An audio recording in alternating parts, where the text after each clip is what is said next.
Olá pessoal, todo mundo está estranhando, né? Hoje a gente começou diferente, começou sem hino, começou sem a vinheta e hoje nós não vamos falar como torcedores, a gente vai falar como pessoas que amam o futebol, que gostam muito do futebol. Por isso a coisa vai ser um pouquinho diferente e a gente vai tentar que seja um pouquinho mais sério. Vamos nessa? Bom, nesses últimos meses, especialmente na última semana, a discussão sobre os tipos de gramado utilizados no futebol brasileiro ganhou muita visibilidade, especialmente aqui nessa última semana louca, que os campeonatos estão acabando. A disputa envolve interesses econômicos relevantes, especialmente entre os clubes da Série A que administram as arenas multiuso. Os estádios com gramado sintético permitem a realização de shows e eventos com maior frequência, gerando receitas adicionais que não estão disponíveis para todos os clubes. Os clubes que operam gramados naturais não têm muito essa possibilidade devido ao tempo de recuperação do gramado entre um evento e outro. Ao mesmo tempo, os jogadores nos últimos meses, esse último ano, têm manifestado percepções distintas, diferentes sobre o conforto, o desempenho e a segurança ao atuar em diferentes tipos de superfície. Apesar da intensidade do debate, o que se observa é que grande parte das opiniões divulgadas na imprensa e nas redes sociais não se apoia em estudos científicos consistentes de nenhum tipo. Então, essa discussão fica superficial, permanece superficial, e ela fica guiada por rivalidades esportivas, narrativas passionais e especialmente pela busca de engajamento nas redes sociais. O nosso objetivo aqui é diferente. Apresentar o que existe de concreto na literatura científica, com o apoio de ferramentas de inteligência artificial, afastando o clubismo e o sensacionalismo que dominam o debate público do assunto. Nós queremos deixar bem claro que não somos especialistas no assunto e o que vamos fazer não é uma apresentação acadêmica formal, mesmo porque seria uma coisa muito chata que iria cansar as pessoas que não estão acostumadas com termos e expressões da ciência. O fato é que agora, nesse instante, nós não encontramos especialistas de verdade tentando esclarecer o assunto, talvez porque muitos, ou boa parte deles, não queiram se manifestar porque trabalham direta ou indiretamente para os clubes de futebol. E esse assunto das lesões de atletas é meio assim um segredo industrial, entre aspas. E isso também seria um conflito de interesses. Como é prática comum na ciência, nós começamos declarando os nossos próprios conflitos de interesse. Nós não somos biólogos, botânicos ou engenheiros agrônomos. O nosso canal não é monetizado e não possui patrocinadores. Nós somos torcedores do Palmeiras e apreciadores do futebol, alguns de nós há mais de 6 décadas. Nós não temos qualquer vínculo profissional ou pessoal com o Palmeiras, diretores, conselheiros, treinadores, jogadores do Palmeiras ou de outros clubes, confederações ou com empresas que prestam serviços a essas instituições, essas entidades. Feitas essas declarações, seguimos para o que realmente importa e que é o motivo desse vídeo, aqui desprovido da nossa identidade de torcedores fanáticos do Palmeiras. Nós queremos compreender, com base em evidências científicas, o que a ciência diz sobre os gramados naturais, sintéticos e híbridos e como cada um deles impacta o esporte de alto rendimento. Nós queremos fazer uma exposição clara e equilibrada, sem apelos emocionais, sem clubismo e alinhada somente ao propósito científico. Para isso, nós demos um comando, um prompt para 2 ferramentas de inteligência artificial, o Gemini da Google e o Copilot da Microsoft, e obtivemos uma revisão do que está correndo na internet, do que está correndo de informação clara, técnica e científica sobre o assunto.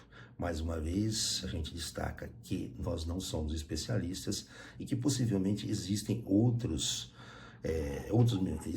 mecanismos de busca que possivelmente dariam informações muito mais precisas e detalhadas, que são mecanismos de busca destinados especificamente à comunidade científica.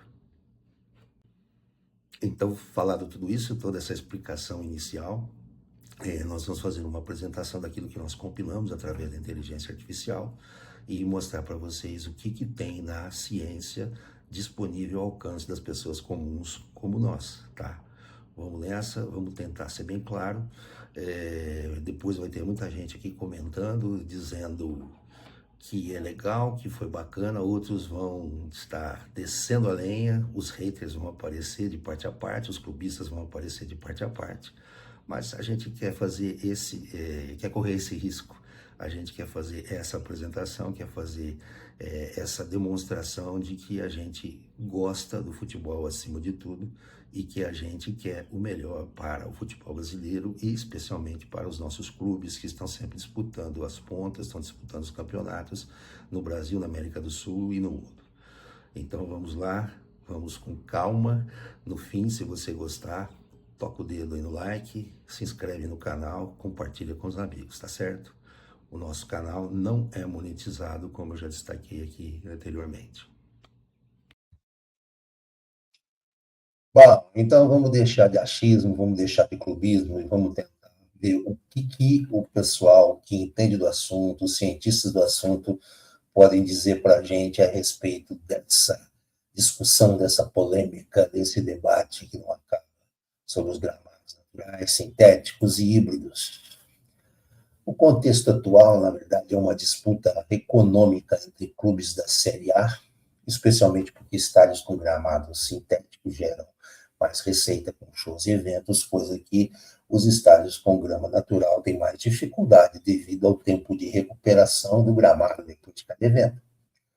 Os jogadores têm relatado diferenças de conforto, desempenho e segurança, principalmente aqueles jogadores mais vividos, mais experientes, até, vamos dizer, mais idosos, com experiências na Europa, onde os gramados são praticamente todos naturais ou híbridos. Então, eles têm falado muito sobre isso.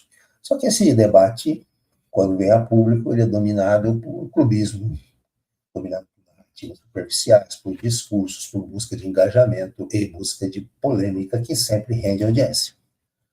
O nosso foco, quando a gente for procurar esses dados, era tentar analisar exclusivamente os dados cientificamente embasados, dados técnicos, evitando especulação, interesses comerciais na medida do possível, evitando clubismo. Na verdade, evitando tudo isso, porque essa é a proposta dessa nossa apresentação. Buscamos utilizar fontes oficiais como as ligas europeias, a FIFA, a UEFA, a CBF, a Conmebol, e também estudos publicados em revistas científicas de fato, não em revistas jornalísticas, revistas sobre medicina esportiva, fisiologia, botânica, engenharia agronômica, engenharia em geral. Como tudo na ciência, quando vai se publicar ou fazer uma apresentação de algo dizendo ser algo pretensamente científico ou intencionalmente científico, tem que haver uma declaração dos conflitos de interesse. Todo mundo que vai falar ou escrever tem que dizer se tem algum conflito de interesse em relação àquele assunto. Então a gente vai fazer a mesma coisa aqui, porque nós somos torcedores do Palmeiras. Nós não somos biólogos, não somos botânicos, não somos engenheiros agrônomos. Esse canal, o Top Turiaçu, é um canal de diversão, ele não é monetizado e nem possui patrocinadores. Nós somos torcedores fanáticos do Palmeiras, mas, acima de tudo, somos aficionados, somos fãs de futebol já há várias décadas, alguns de nós, outros há menos tempo.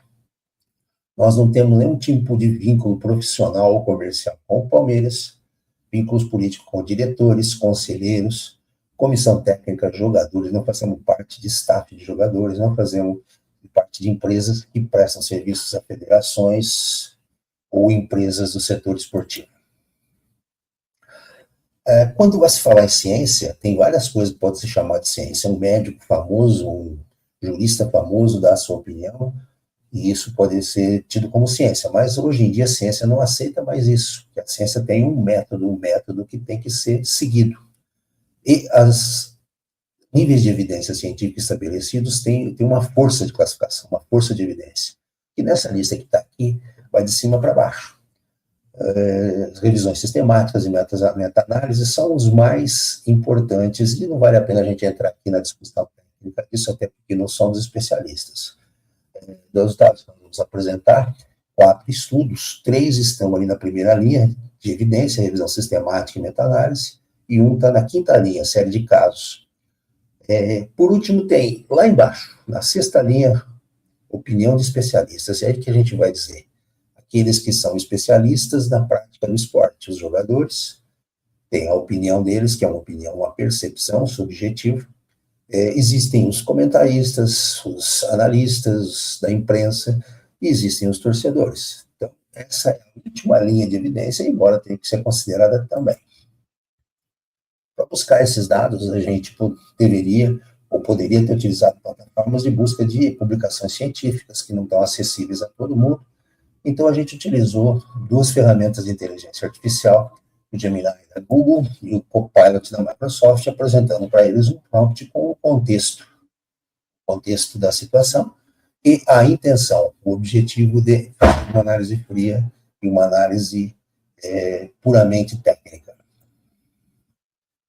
Então, começamos entrando nas características dos gramados naturais. São várias espécies de grama que são usadas de acordo com a resistência ao clima. A primeira é a bermuda, a que mais utilizada no Brasil, existem outros tipos. E o que condiciona a escolha são as características do clima, vento, umidade, temperatura, as características do solo, a altitude do local e a resistência daquela espécie de grama àquela região, aquelas situações climáticas dessa região.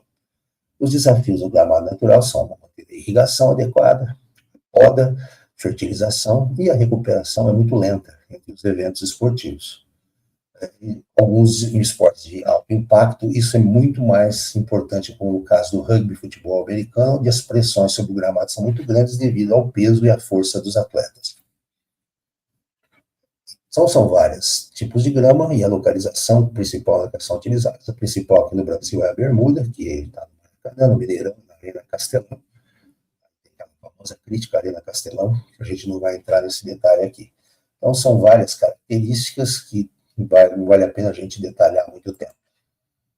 Os gramados sintéticos, por outro lado, são feitos com, são fibras de polietileno ou polipropileno, que são plásticos derivados do petróleo, e entre essas fibras existe um enchimento, um infio, que inicialmente era de borracha triturada, de pneus reciclados ou de areia, mas isso gerava um calor, uma sensação térmica muito ruim ali, o aquecimento do solo, até com possibilidade de queimaduras.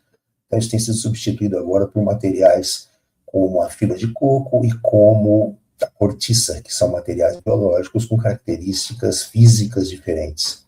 As vantagens do gramado sintético são a possibilidade de uso contínuo pela sua durabilidade, o que propicia uma boa condição para a utilização das arenas multiuso com múltiplos eventos e uma sequência de eventos grandes. O ponto crítico seria maior atrito, menor amortecimento dos impactos, tem sido substituído agora por uma colocação de uma manta especial anti-impacto.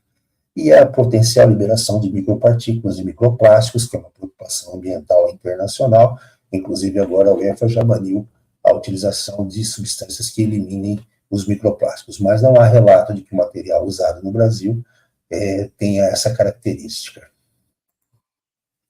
Os gramados híbridos é diferente, ó. Como é que é? Joga um pedaço aqui, um pedaço ali, um pedaço de grama aqui, um pedaço de plástico ali. Não. As fibras são entrelaçadas, cobrindo as áreas de maior desgaste, especialmente as áreas dos goleiros e a área central, a faixa central do campo, sendo geralmente uma composição de 90% ou 85% natural, e 10% ou 15% de fibras sintéticas.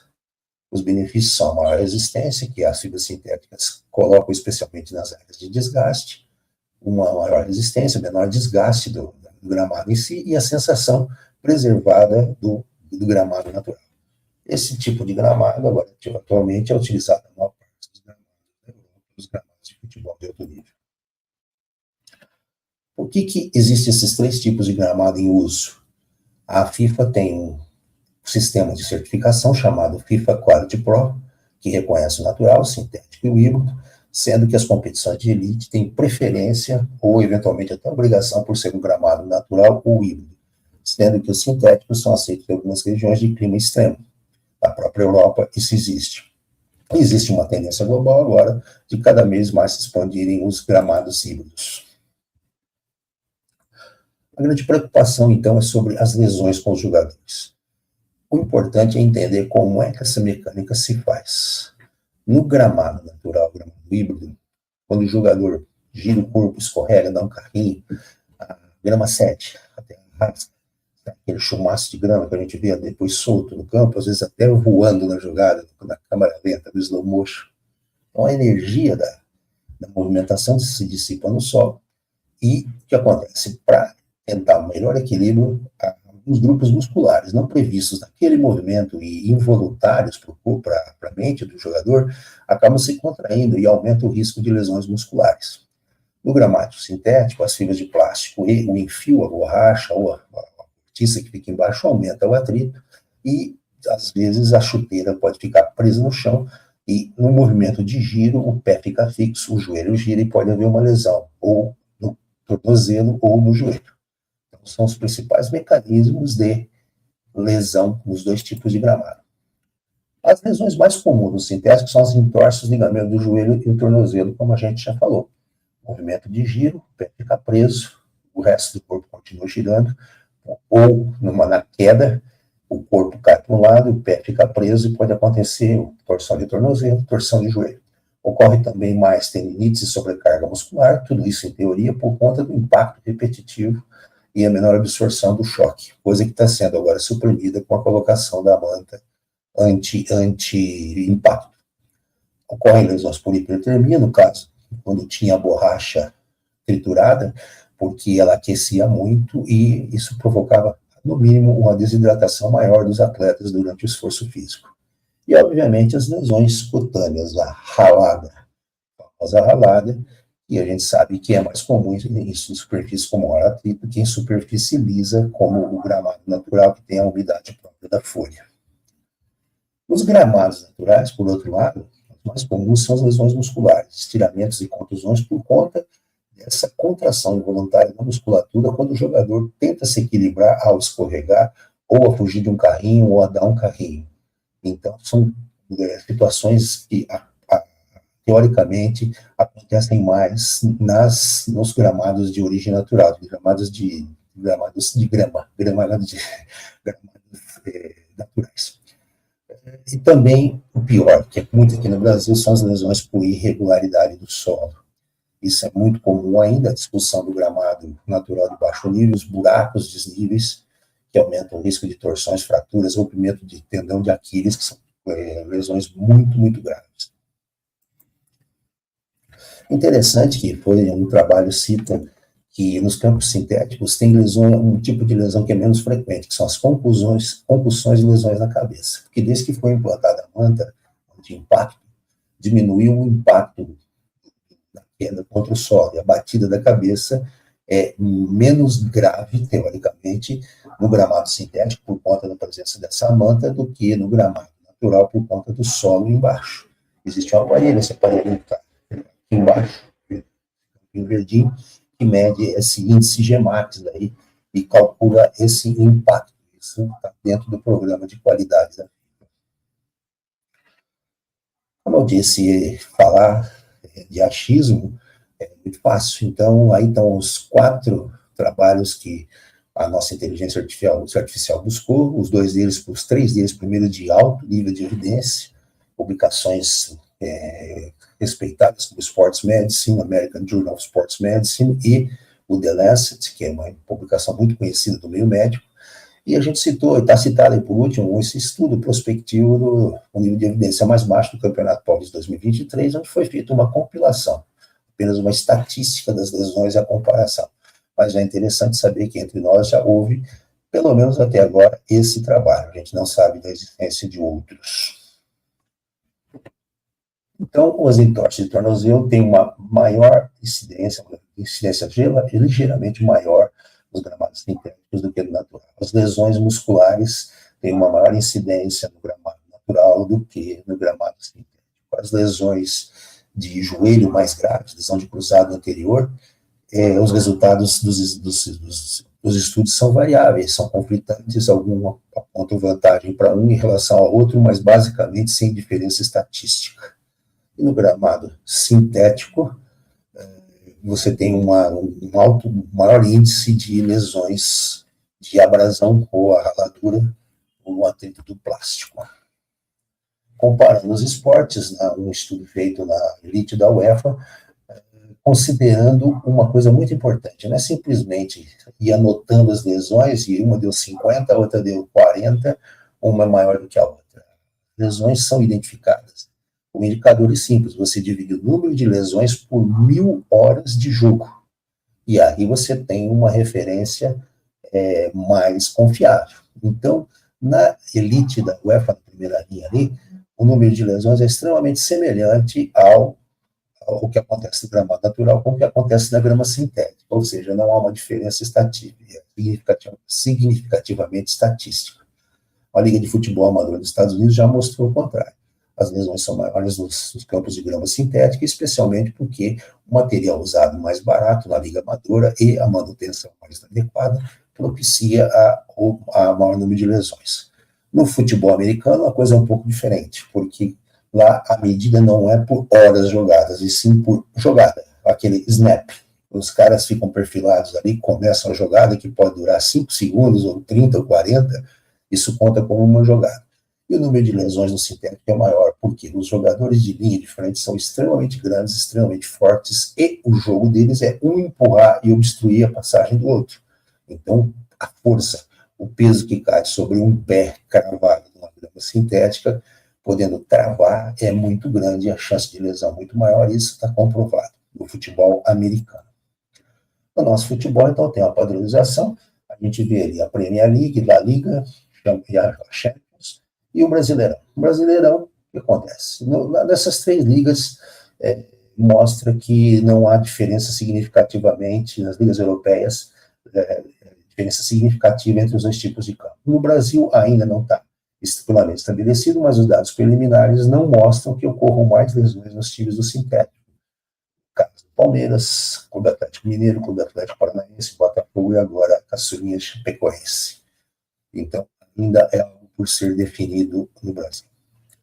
Obviamente que o tipo de gramado impacta na recuperação e na liberação do estádio da arena para o evento seguinte. O gramado natural tem um tempo de recuperação de 5 a 7 dias, porque é um ser vivo que é danificado, pisoteado, machucado durante um jogo de futebol ou qualquer outro evento.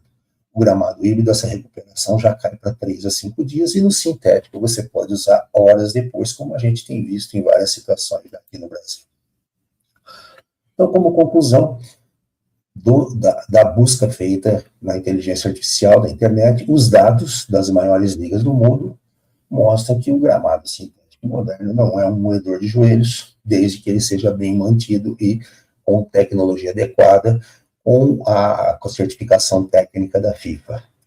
O perigo real no futebol brasileiro é a falta de padronização e a má qualidade da manutenção, seja no gravado vivo ou artificial.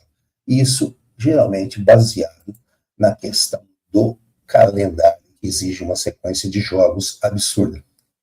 Então, o gramado natural é melhor pelo conforto, em relação à percepção dos atletas, porém apresenta um maior risco muscular. O sintético tem maior durabilidade, porém com risco para as articulações maiores. O híbrido seria o equilíbrio ideal entre o desempenho e a resistência, porém não existe a solução perfeita, é claro. E a escolha depende de vários fatores, inclusive os comerciais, que a gente não pode esquecer. A decisão sobre o tipo de gramado tinha que ser pautada mais em questões técnicas, contexto local, questões científicas, perfil de uso e o compromisso de fato com a saúde dos atletas e o meio ambiente. O debate tem que ser técnico, tem que ser livre de interesses comerciais ou políticos dentro de toda a característica do esporte como negócio, mas sempre priorizando a segurança e a qualidade do espetáculo que se apresenta para o torcedor, para o telespectador, para o fã, obviamente visando a sustentabilidade do futebol brasileiro. Será que chegamos nessa? Para encerrar essa apresentação, mas não o debate, a discussão pública precisa de mais dados e menos narrativas. As decisões deveriam ser orientadas por evidências científicas. O objetivo da nossa apresentação é informar e não polemizar. Mas seja sempre lembrando, falta muita ciência nessa discussão. A gente espera ter esclarecido, a gente espera ter ajudado, e não pretendemos dar palavras especialistas, mas buscamos o que os especialistas falam e está disponível na internet. Muito obrigado para todo mundo e bom futebol para nós toda semana, todo mês e todo ano.